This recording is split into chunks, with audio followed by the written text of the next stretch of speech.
تکبر کا پہلا سبب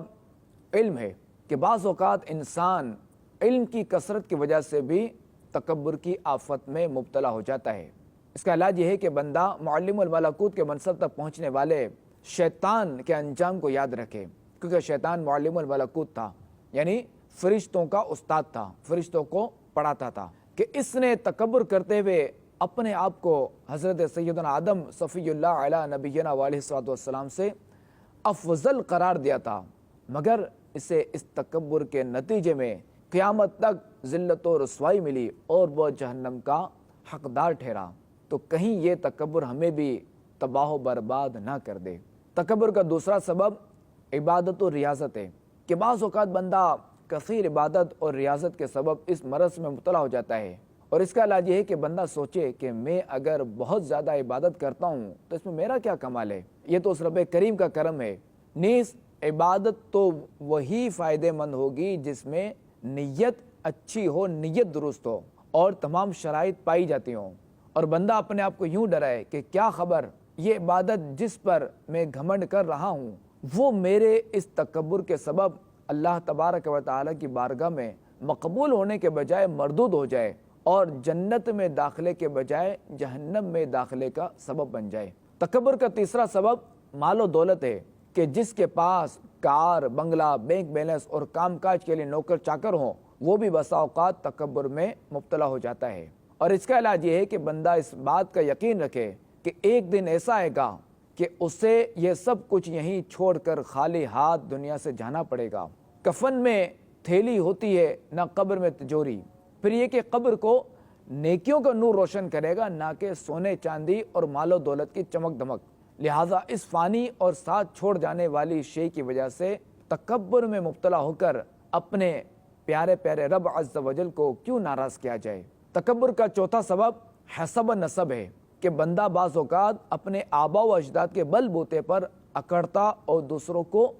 حقیر جانتا ہے۔ اس کا علاج یہ ہے کہ بندہ اپنا یہ ذہن بنائے کہ دوسروں کے کارناموں پر گھمنڈ کرنا عقل مندی نہیں بلکہ جہالت ہے، اور آبا و اجداد پر فخر کرنے والوں کے لیے جہنم کی وعید ہے۔ چنانچہ خاتم النبیین صلی اللہ علیہ وآلہ وسلم نے ارشاد فرمایا، اپنے فوت شدہ آبا و اجداد پر فخر کرنے والی قوموں کو باز آ جانا چاہیے، کیونکہ وہی جہنم کا کوئلہ ہیں، یا وہ قومیں اللہ کے نزدیک گندگی کے ان کیڑوں سے بھی حقیر ہو جائیں گی جو اپنی ناک سے گندگی کو کریدتے ہیں۔ اللہ کریم نے تم سے جاہلیت کا تکبر اور ان کا اپنے آبا پر فخر کرنا ختم فرما دیا ہے۔ اب آدمی متقی و مؤمن ہوگا یا بدبخت و بدکار، سب لوگ حضرت آدم علیہ السلام کی اولاد ہیں، اور حضرت آدم علیہ السلام کو مٹی سے بنایا گیا۔ تکبر کا پانچواں سبب عہدہ و منصب ہے۔ اس کا علاج یہ ہے کہ بندہ اپنا یہ ذہن بنائے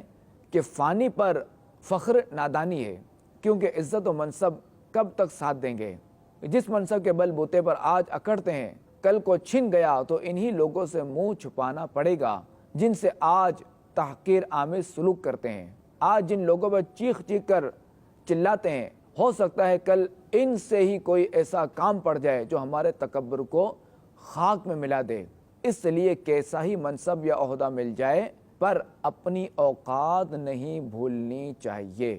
تکبر کا چھٹا سبب کامیابی اور کامرانی ہے کہ جب کسی کو بار بار کامیابی ملتی ہیں، ہر کام پر کامیابی ملتی ہیں، تو وہ ناکام ہونے والے لوگوں کو حقیر سمجھنا شروع کر دیتا ہے۔ اس کا علاج یہ کہ بندہ یہ نہ بھولے کہ وقت ایک سا نہیں رہتا، بلندیوں پر پہنچنے والوں کو اکثر واپس پستی میں بھی آنا پڑتا ہے، اور ہر کمال کو زوال ہے۔ لہذا کامیابی پر اللہ تبارک و تعالی کا شکر ادا کرنا چاہیے، نہ کہ اسے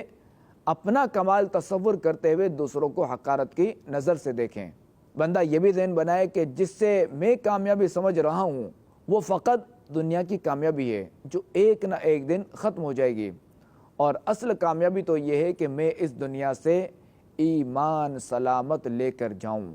لہٰذا دنیا میں رہتے ہوئے آخرت کی تیاری کروں اور اپنے رب عز و جل کو راضی کر لوں۔ اللہ تبارک و تعالی سے دعا ہے کہ اللہ تعالی ہمیں تکبر جیسے گناہ کبیرہ سے محفوظ رکھے۔ آمین بجاہ خاتم النبیین صلی اللہ تعالی علیہ وآلہ وسلم۔